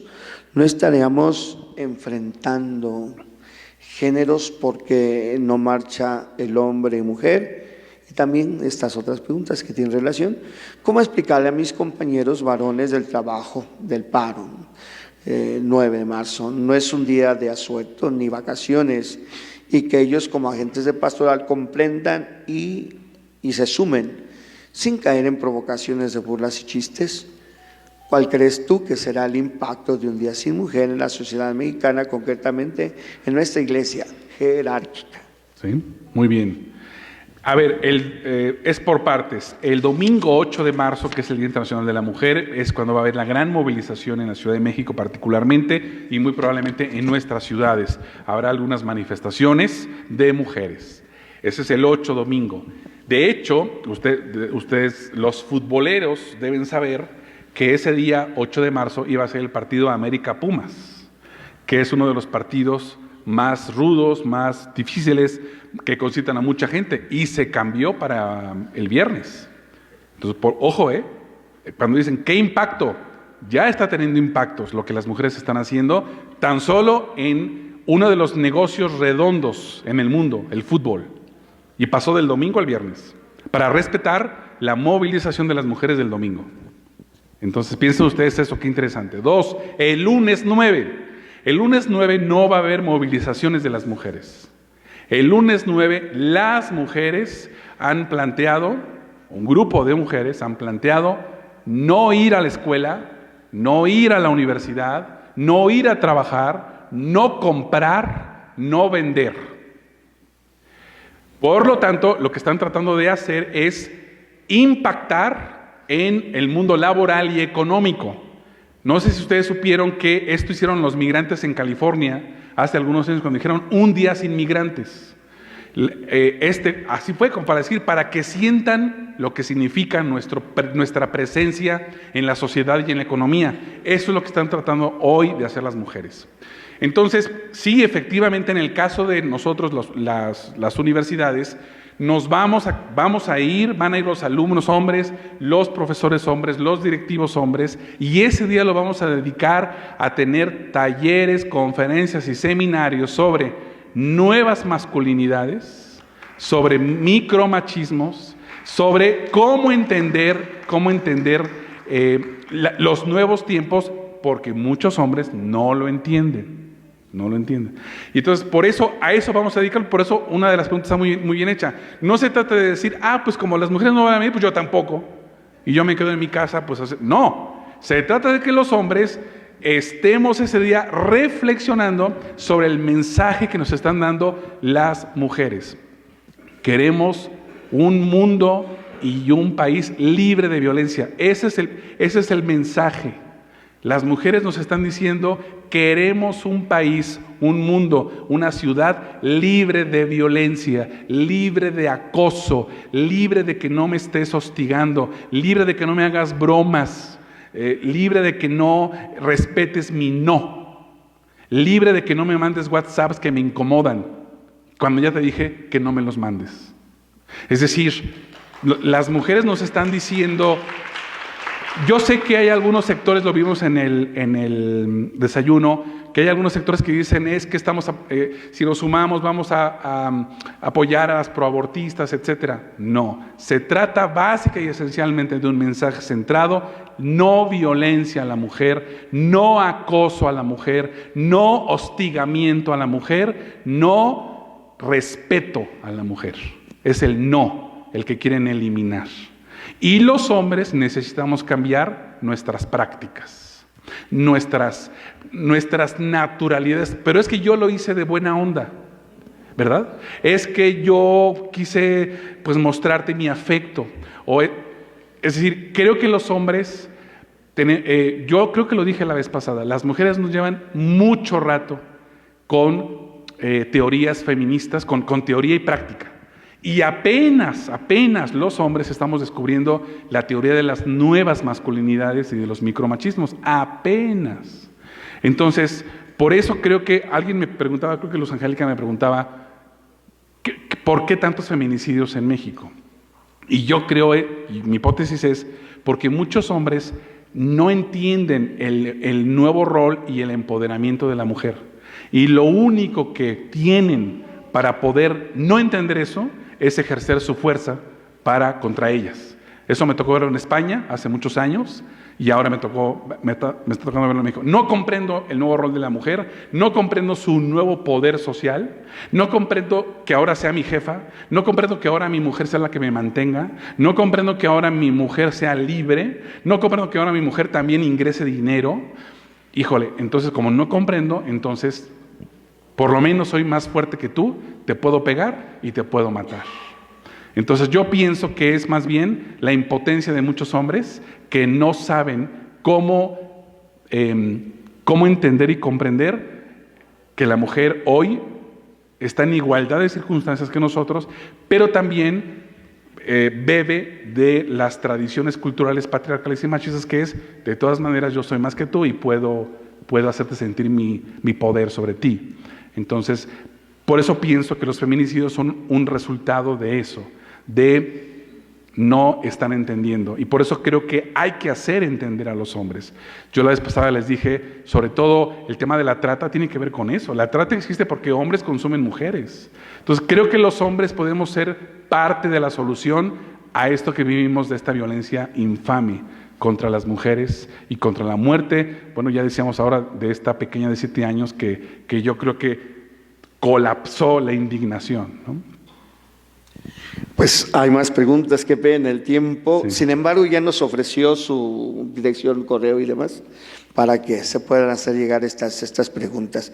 Muchas gracias, doctor. Muchas gracias. Bastante interesante lo que nos ha compartido. A nombre de los que estamos aquí formándonos de manera significativa, se le entregamos. Gracias.